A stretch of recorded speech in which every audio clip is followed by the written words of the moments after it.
remarkable. They only lost one man, and that's because he was in the hospital where the torpedo hit.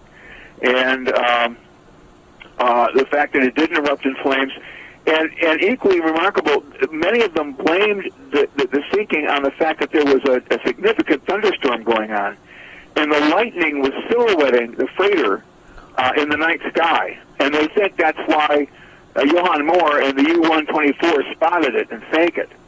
So it's really incredible. Moore, by the way, had sunk Cassandra Luludis the day before the E.M. Clark, and in a space of about, I think about 6 days, sank a total of 8 ships, including E.M. Clark.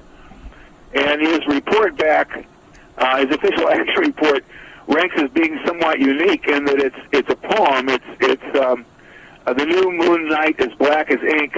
Off Hatteras the taker sank. Roosevelt sadly counts the score, some 50,000 tons by Moore. This is the stories that are associated with these wrecks are just really remarkable. Common, but I'll admit that I missed it. I missed the Stingray. So every once in a while we would see roughbacks, like they'd have like a higher or ridges on their back, but the southern stingrays, they looked almost like a southern, but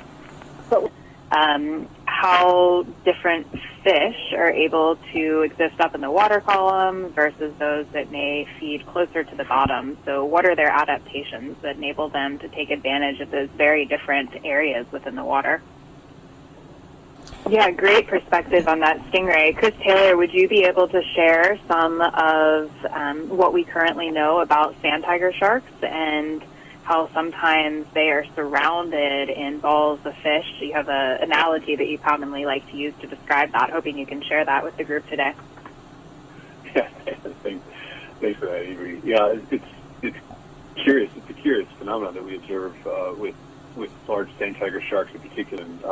Young tomtates or other grunts will form almost like a swarm around the sand tiger shark. Like the analogy that I put on is like flies around a pig.